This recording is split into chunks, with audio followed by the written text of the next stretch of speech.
Assalamualaikum warahmatullahi wabarakatuh. Bismillah walhamdulillah. Wassalatu wassalamu ala sayyidina Muhammad ibn Abdillah wa ala alihi wa sahbihi wa mawala wa la hawla wa la quwwata illa billah. Wa ba'da, hadratal muhtaramin, para alim, para ulama, para tokoh masyarakat, para tokoh agama, wabil khusus segenap jajaran pengurus Masjid Al-Falah yang kami muliakan dan kami ta'zimi. Tak lupa pula kepada segenap jamaah Masjid Al-Falah, para bapak, para ibu, para adik, para mas, mbak dan semuanya, mustami'in, mustami'at, rahimakumullah jami'a. Puji syukur kehadirat Allah subhanahu wa ta'ala. Di kesempatan sore yang mulia ini kita oleh Allah ditakdirkan untuk bisa bermujalasah di rumah Allah yang kita cintai yang bernama Al-Falah ini. Mudah-mudahan pertemuan kita pada sore kali ini menjadi cikal bakal berkumpulnya kita kelak di surganya Allah dengan barokahnya ilmu. Amin Allahumma amin. Para jamaah, para bapak, para ibu yang dimuliakan Allah, sebelum acara ngaji kitab Wasiyatul Mustafa ini kita mulai, marilah kita terlebih dahulu mengawalinya dengan pembacaan Ummul Quran dengan harapan dan mudah-mudahan ilmu yang kita pelajari ini menjadi ilmu yang manfaat, barakah, dikaruniai keturunan yang saleh, salihah, dijadikan keluarganya yang sakinah, mawaddah, warahmah, diberikan rezeki yang halal, barakah. Ila hadratin Nabi Mustafa Sayyidina Muhammadin sallallahu alaihi wasallam wa ala alihi wa ashabihi wa ansarihi wa azwajihi wa durriyatihi wa ahli baitil kiram. وخصوصا إلى الشيخ عبد القادر الجيلاني رضي الله عنه وخصوصا إلى جميع مشايخنا ومعلمينا وعلماء صداقيره أولا وآخرا وأصولهم وفروهم وخصوصا إلى آبائنا ولأمهاتنا ولأجدادنا ولمشايخنا ولجميع المسلمين والمسلمات والمؤمنين والمؤمنات.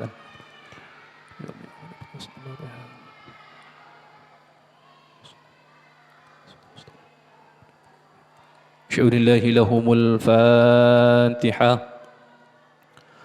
أعوذ بالله من الشيطان الرجيم. بسم الله الرحمن الرحيم. الحمد لله رب العالمين الرحمن الرحيم مالك يوم الدين إياك نعبد وإياك نستعين اهدنا الصراط المستقيم صراط الذين أنعمت عليهم غير المغضوب عليهم ولا الضالين.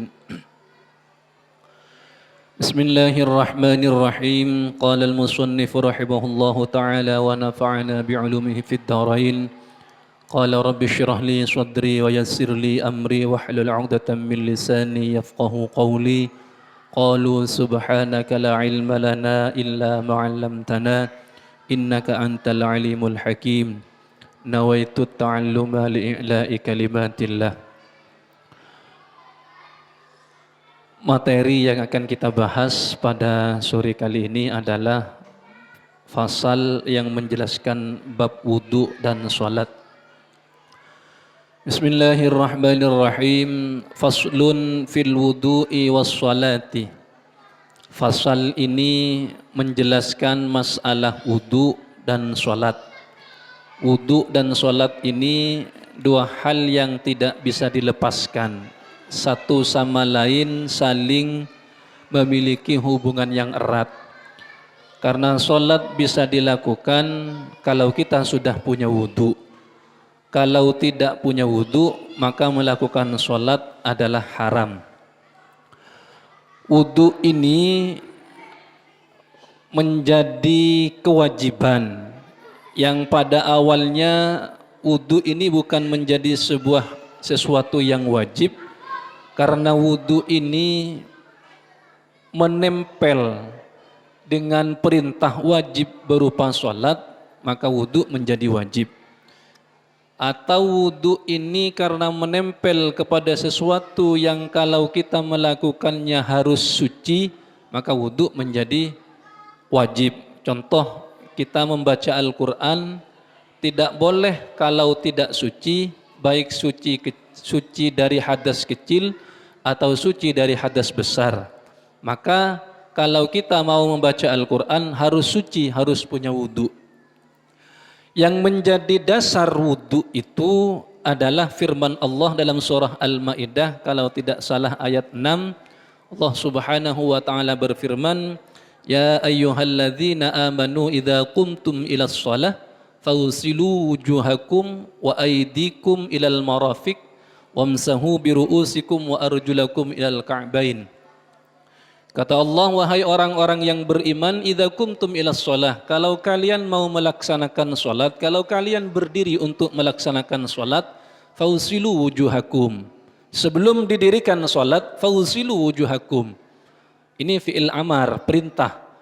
Maka basuhlah wajah kalian semua. Pertama, setelah wajah dibasuh, wa aidikum, lanjut kepada kedua tangan kalian semua, ilal marafiq, sampai kepada sikut. Wamsahu biru'usikum, membasuh kepala, wa arjulakum ilal ka'bain, dan membasuh kaki sampai mata kaki. Ini dalil akan perintah wudu kalau kita mau melaksanakan sholat. Kemudian wudu itu apa? Wudu itu secara bahasa diambil dari kata wado'a yang artinya terang, bersih, atau kita lepas dari gelapnya dosa, itu adalah wudu. Sedangkan wudu secara syaratnya itu adalah menggunakan air untuk dibasuhkan kepada anggota tubuh dengan bersamaan dengan niat. Ini wudu. Dasar secara Al-Quran sudah kita bahas barusan. Kemudian dasar wudu secara hadis itu adalah tahiru hadhil ajsad tahharakumullah fa innahu laisa 'abdun yabitu tahirun illa bata malakun fi syi'arihi la yanqalibu sa'atan minal laili illa qala Allahumma ighfir li 'abdika fa innahu bata tahiran. Hadis ini diriwayatkan oleh Imam At-Tabrani. Kata Rasulullah sallallahu alaihi wasallam, tahiru hadhil ajsad, sucikanlah tubuh kalian semua. Tahiru hadhil ajsad, sucikanlah tubuh kalian, tubuh ini. Maka tahharakumullah, Allah akan menyucikan kalian semua. Fa innahu laisa 'abdun yabitu tahirun illa bata malakun fi syi'arihi. Karena sesungguhnya tak ada seorang pun ketika ia tidur dalam keadaan suci kecuali ada malaikat di rambutnya. La yanqalibu sa'atan minal laili, yang malaikat itu tidak akan berpindah tempat kecuali malaikat itu berdoa, Allahumma ighfir li 'abdika fa innahu bata tahiran. Ya Allah, berikan maaf, berikan ampun, berikan maghfirah kepada hambamu yang tidur dalam keadaan suci ini, fa innahu bata tahiran, karena ia tidur dalam keadaan suci. Ini adalah salah satu fungsi daripada wudu atau bersesuci. Qala an-nabiy alaihi salatu wassalam, ya Ali, istaqsi isbaghal wudu fa innahu syatrul iman. Kata Rasulullah sallallahu alaihi wasallam bersabda, yang merupakan pesan kepada menantunya Sayyidina Ali karramallahu wajhah. Isi pesan Rasulullah apa? Istaqsi isbaghal wudu, sempurnakanlah wudu. Fa innahu syatrul iman, karena wudu itu bagian daripada iman. Fa idza tawadda'ta fala tusrif fil ma. Kata Rasulullah kepada Sayyidina Ali, kalau kamu melaksanakan wudu, fala tusrif fil ma, maka jangan berlebihan menggunakan air. Walaupun airnya semisal kerannya banter, kita berlebih-lebihan, ini tidak boleh. Atau kita bahkan semisal kita wudu di pinggir kali, di pinggir sungai, kan airnya banyak, kita berlebih-lebihan menggunakan air, ini tidak boleh juga. Yang sedang-sedang saja. Pertama, basuhan pertama itu wajib, basuhan kedua makruh. Kalau semisal kita wudu membasuh 1 kali ini yang wajib, membasuh 2 kali makruh, membasuh 3 kali sunnah. Sunnah ini kalau memang air yang kita gunakan itu tidak dibutuhkan oleh yang lain. Kalau semisal ada air, kita tetap ingin melakukan kesunahan wudhu sampai membasuh 3 kali, sedangkan ada orang yang butuh atau ada hewan yang butuh air tersebut, maka kita tidak boleh melakukan kesunahan wudhu dengan cara membasuh 3 kali. Karena itu termasuk bagian dari israf atau berlebih-lebihan menggunakan air. Fa idza farauta min tuhrin faqra inna anzalnahu fi lailatul qadr. Kalau kalian Ali, kata Rasulullah, selesai bersesuci, faqra, maka bacalah surat inna anzalnahu fi lailatul qadr min ba'di ghuslil qadamain.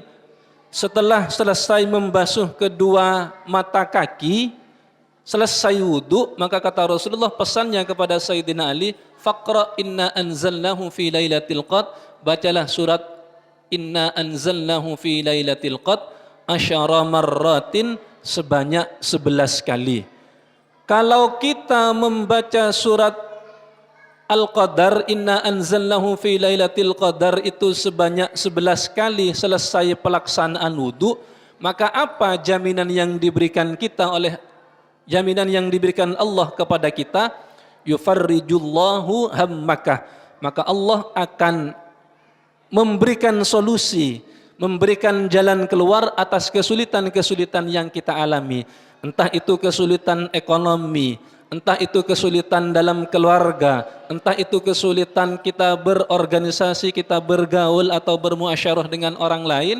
Maka semua kesulitan-kesulitan yang kita rasakan setelah kita wudhu kemudian baca surat inna anzalnahu, maka Allah akan memberikan solusi, maka Allah akan membebaskan segala keruwetan-keruwetan hidup yang kita jalani ini. Ini salah satu hikmah atau fadilah orang wudu kemudian membaca surat inna anzalnahu fi lailatul qadr. Wudu ini menggunakan air. Kalau kita tidak menemukan air atau kita tidak bisa menggunakan air, maka dianjurkan oleh syariat untuk menggunakan debu, tayammum. Kita mau wudu tapi karena ada larangan dari dokter, kalau semisal kita menggunakan mau sholat menggunakan air wudunya, bersesucinya, tapi kata dokter akan membahayakan kepada diri kita, semisal lukanya semakin parah atau mungkin bisa menunjukkan kematian, maka tidak boleh kita menggunakan wudu, haram hukumnya. Wudu bersesuci menggunakan air. Maka bagaimana solusinya? Turun kepada level yang lebih bawah, yakni menggunakan debu, bertayammum. Ini dari pemahaman-pemahaman ini bisa kita ambil sebuah kesimpulan bahwa Islam ini adalah agama yang sangat mencintai. Islam ini adalah agama yang sangat menganjurkan pemeluknya untuk bersih, untuk selalu bersih dalam keadaan. Kita semisal mau sholat 5 waktu, 5 kali sehari semalam, wajib wudu. Sholat duhur wudu, sholat asar wudu, maghrib, isya wudu, subuh wudu. Di samping itu kalau kita mau baca Al-Quran, kita wudu. Wajib hukumnya kita wudu karena la yamassuhu ilal mutahharun.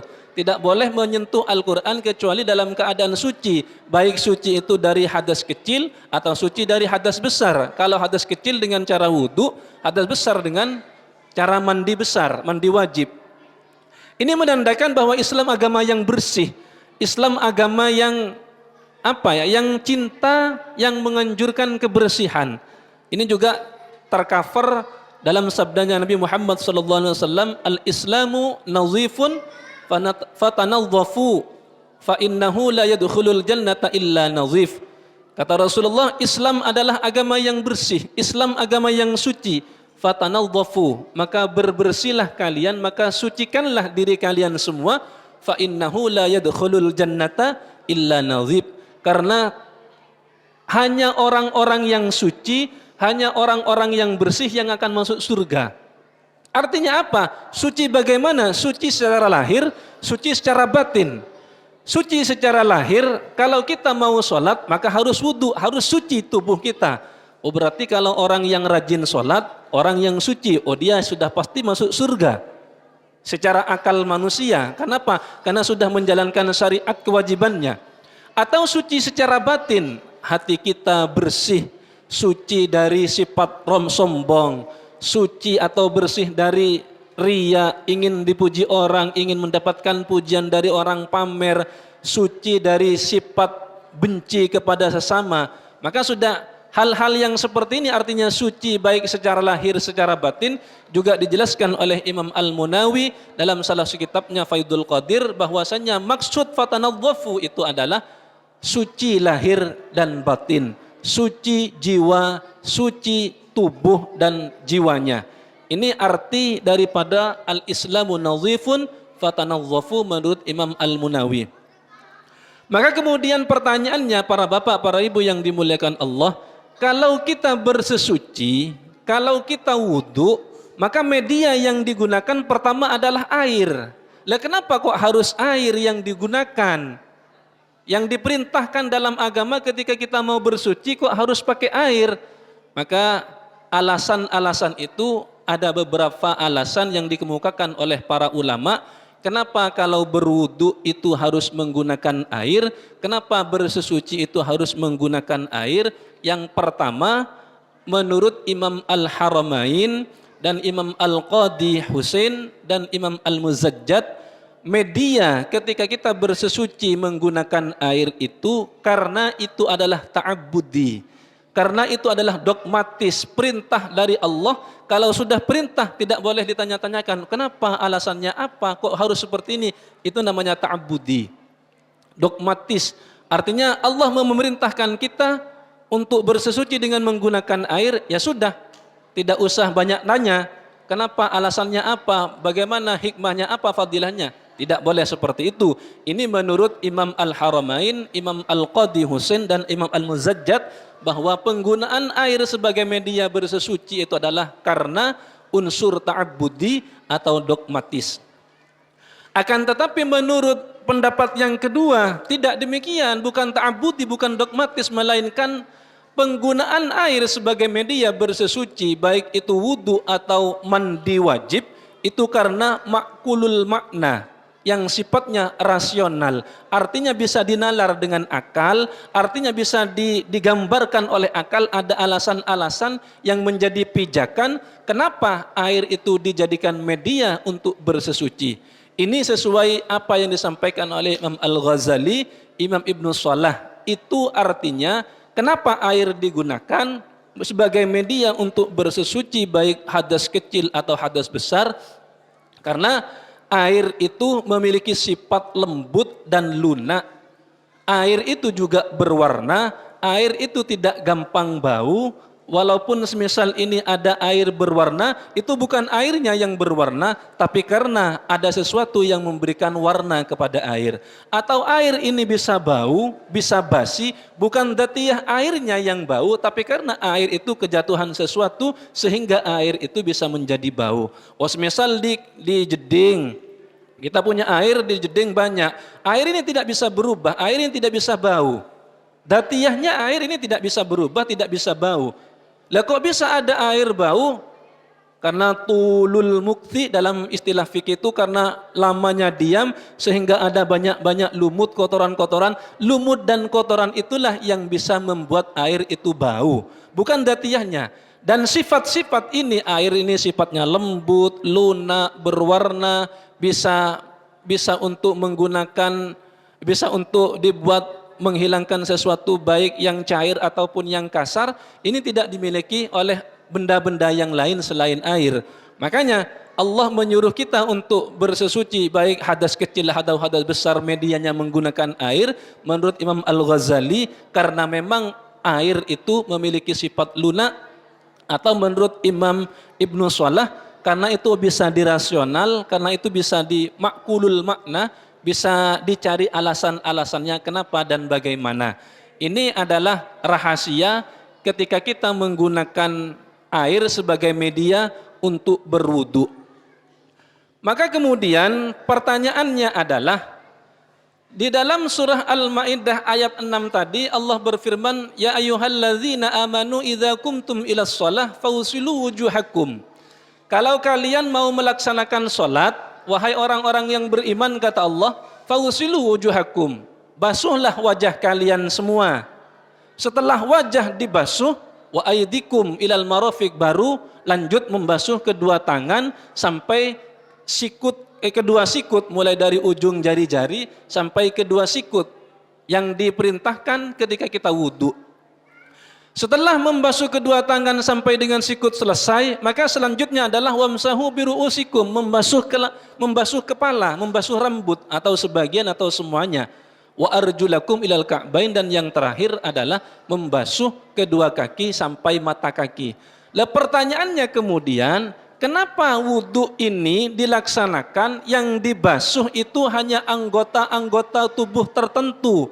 Pertama wajah, setelah wajah adalah tangan, setelah tangan adalah kepala, setelah kepala adalah kaki. Ini anggota tubuh tertentu yang dibasuh. Alasannya apa? Hikmahnya apa? Bagaimana kok Allah menyuruh hanya anggota-anggota tertentu saja yang dibasuh ketika wudhu? Maka ini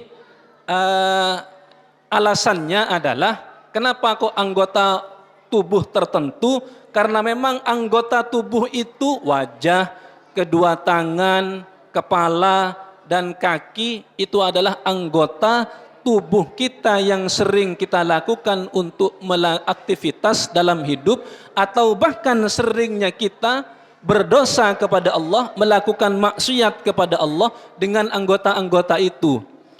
Ketika kita melihat sesuatu yang dilarang oleh agama, maka dengan mata ini ada di wajah, maka wajar kalau wajah ini dibasuh. Semisal kita mencuri pakai tangan, memukul orang pakai tangan, korupsi tanda tangan pakai tangan, mencubit, memukul orang pakai tangan, ini semuanya adalah larangan dalam agama. Dalam arti ini maksiat kepada Allah, ini dosa. Maka wajar kalau tangan kita yang dibasuh, karena aktivitas kita adalah sering menggunakan tangan, baik itu berfaedah, baik itu yang bermanfaat, atau yang bermaksiat kepada Allah juga menggunakan tangan. Selanjutnya adalah membasuh kepala.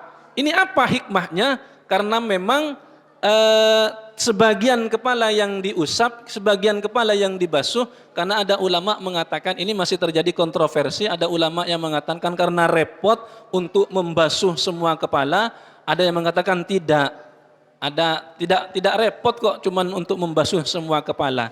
Maka kemudian kaki selanjutnya yang dibasuh itu karena kaki sering kita dibuat untuk berjalan, yang kadangkala menuju kebaikan. Semisal kita dari rumah menuju Masjid Al-Falah untuk menghadiri majelis taklim, kemudian dilanjut dengan buka bersama, kemudian buka bersama selesai dilanjut sholat berjamaah maghrib.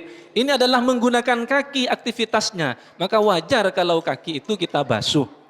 Ini berdasarkan hadis Nabi Muhammad SAW, hadisnya agak panjang, cuman kami sedikit mengutip di awalnya saja. Hadisnya berbunyi seperti ini, idza tawadda'al 'abdul mu'min fatamatmadha kharajatil khataya. Kalau ada seorang yang beriman melaksanakan wudu, fatamatmadha, sebelum wudu itu sunnahnya adalah kumur-kumur, maka kharajatil khataya, dosa-dosa dari mulut kita menggunjing orang, membicarakan kejelekan orang, ngerasani orang, mengadu domba, ghibah dan lain sebagainya yang medianya menggunakan mulut itu. Ketika wudhu sebelum pelaksanaan yang wajib kita kumur-kumur sunnahnya, maka dosa-dosa kita keluar bersamaan dengan air yang kita dibuat untuk kumur-kumur. Menghirup air dengan hidung dan begitu selanjutnya. Itu hadisnya panjang, hanya saya mengutip awalnya saja. Sedangkan hikmahnya membasuh anggota tubuh tertentu di dalam wudhu itu menurut penjelasan dalam kitab tafsir Al-Haqqi adalah karena memang ketika Nabiullah Adam alaihissalam berada di surga, Allah melarang Nabi Adam untuk mendekati buah khuldi. Di dalam Al-Quran dijelaskan wala taqraba hadhihi syajarata fatakuna minaz zalimin. Adam, kata Allah, jangan sekali-kali engkau mendekati pohon ini bersama istrimu. Kalau kamu mendekati pohon ini fatakuna minaz zalimin, maka kamu termasuk orang-orang yang zalim. Lihat kemudian apa kaitannya pelanggaran yang dilakukan oleh Nabiullah Adam ketika di surga mendekati buah khuldi bahkan sampai memakan yang itu merupakan larangan dari Allah. Kemudian korelasinya dengan wudu apa? Dijelaskan di dalam kitab tafsir Al-Haqqi itu karena Nabi Adam itu sebelum menyentuh buah khuldi yang merupakan larangan dari Allah memandangnya terlebih dahulu dengan wajahnya. Beliau menyentuhnya dengan tangan. Kemudian beliau berjalan dengan kaki, maka kemudian apa yang dilakukan oleh Nabi Adam memandang buah khuldi yang merupakan larangan dari Allah untuk tidak mendekat apalagi sampai memakan tadi itu, beliau memandang dengan wajah, beliau memandang dengan kedua matanya, beliau menyentuhnya dengan kedua tangannya, dan beliau mendekati buah khuldi itu menggunakan kakinya. Sehingga ini kemudian menjadi isyarah Nabi Adam disuruh untuk meleburkan dosa-dosanya dengan cara membasuh anggota-anggota tersebut yang digunakan Nabi Adam untuk mendekati atau memakan atau menerjang perintah Allah Subhanahu wa taala berupa larangan untuk mendekati buah khuldi. Ini adalah hikmah atau filosofi kenapa anggota tertentu yang dibasuh ketika kita wudu. Maka selanjutnya adalah idza farauta minat taharah fakhudh ma'an wamsah biyadaika rakbataka wa qul subhanaka Allahumma wa bihamdika asyhadu an la ilaha illa anta wahdak la syarika laka astaghfiruka wa atubu ilaik.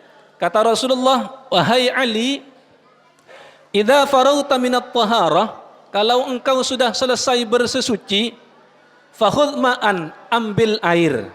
Ini Rasulullah yang mengajarkan kepada Sayyidina Ali, sepupu sekaligus menantunya. Sayyidina Ali ini sahabat paling muda yang percaya kepada Rasulullah, dan beliau sangat alim dan cerdas, sangat pintar.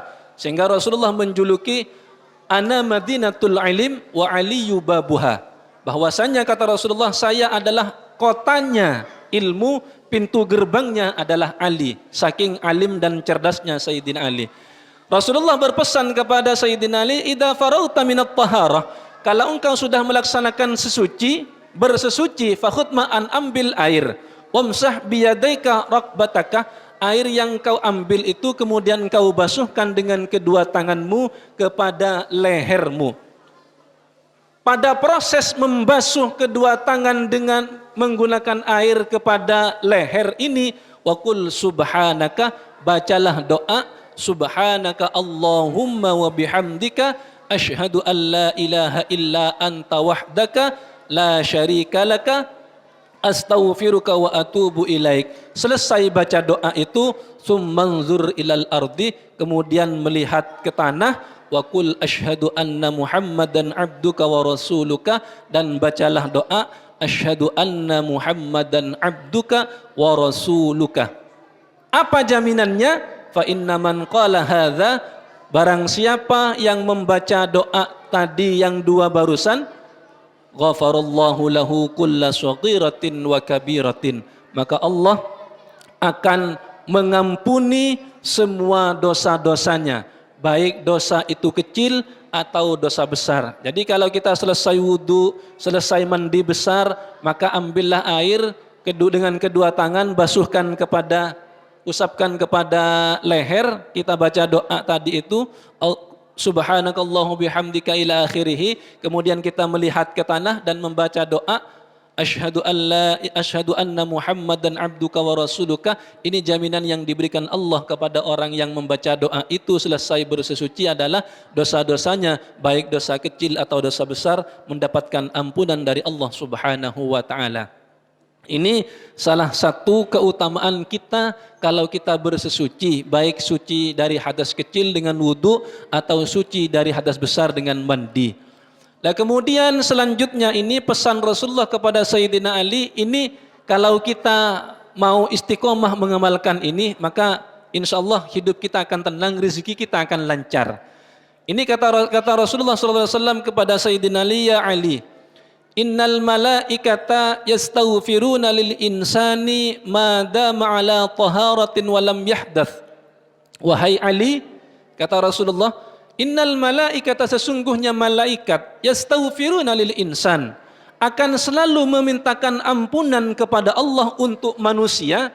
Manusia yang bagaimana? Yang akan selalu dimintakan ampunan oleh malaikat kepada Allah Subhanahu wa taala itu manusia madama ala taharatin, yang selalu punya wudu, walam yahdas, dan tidak pernah hadas, ngentut, kencing, wudu lagi, begitu seterusnya. Artinya hidupnya ini selalu punya wudu, baik waktu belum tidur, hampir bahkan dengan tidur sekalipun, ketika tidur ia masih dalam keadaan suci.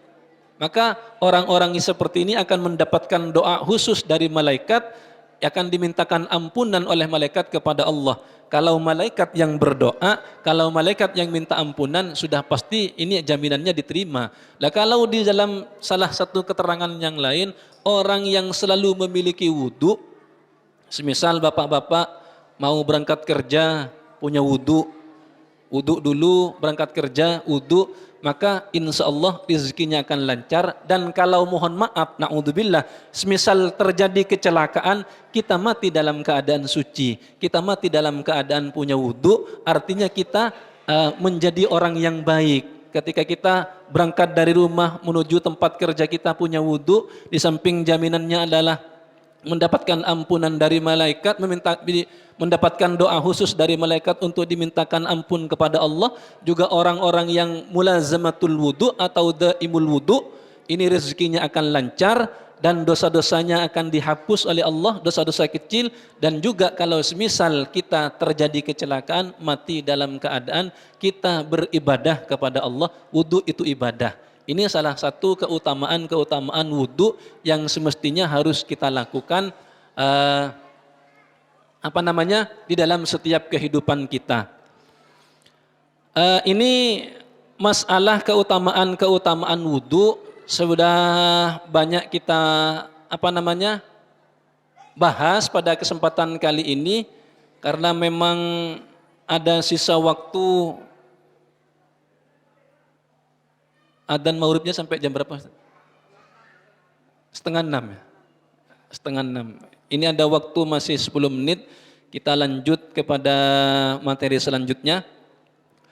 Ya Ali, wahai Ali, man ightasala yaumal jum'ati ghafarallahu lahu ma bainal jum'ati ilal jum'ah wa ja'ala dzalika thawaban fi qabrihi wa thaqula ala mizanihi. Wahai Ali, kata Rasulullah, barang siapa mandi di hari Jumat, ghafarallahu lahu ma bainal jum'ati ilal jum'ah, maka Allah akan memberikan ampunan kepadanya antara Jumat yang ia mandi dan Jumat yang akan datang. 1 minggu mendapatkan ampunan dari Allah kalau kita mandi di hari Jumat. Mandinya mandi Jumat, mandi niat untuk mandi Jumat. Wa ja'ala dzalika thawaban fi qabrihi, dan pahala mandi kita di hari Jumat itu akan menjadi bekal kita ketika kita menghadap ke hadirat Allah di alam kubur. Wa thaqula ala mizanihi, dan menjadi nilai plus atas timbangan kebaikan-kebaikan kita.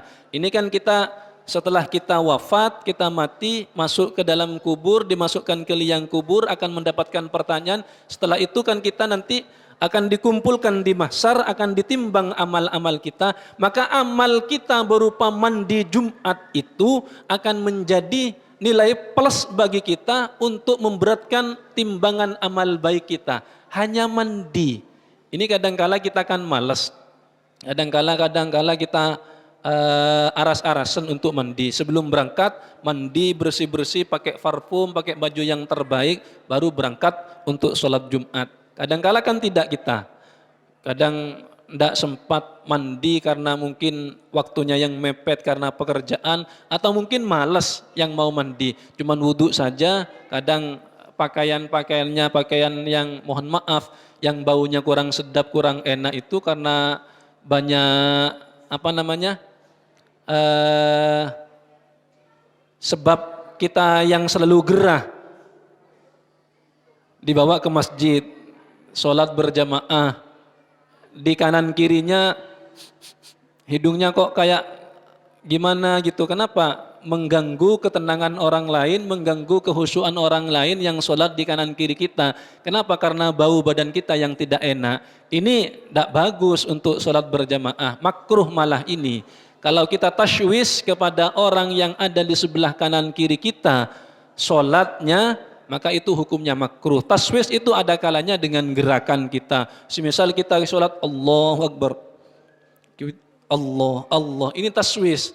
Atau mungkin mulut kita yang bau, atau mungkin pakaian kita yang bau. Makanya kalau kita sholat pakai pakaian pengharum, pakai parfum, atau pakaian-pakaian yang baru, pakaian-pakaian yang tidak bau, baunya yang tidak enak. Karena khawatir kalau kita sholat berjamaah, orang sebelah kanan dan kiri kita ini terganggu. Kalau terganggu dia tidak khusyuk, berarti kita taswis kepada orang lain, ya hukumnya makruh ini. Ini hal-hal sepele yang perlu menjadi perhatian kita. Makanya dianjurkan mandi, biar bau badan kita ini harum, biar badan kita ini segar, karena dengan air yang kita gunakan sebagai media untuk bersesuci, baik mandi atau wudhu, itu kembali mengembalikan semangat kita.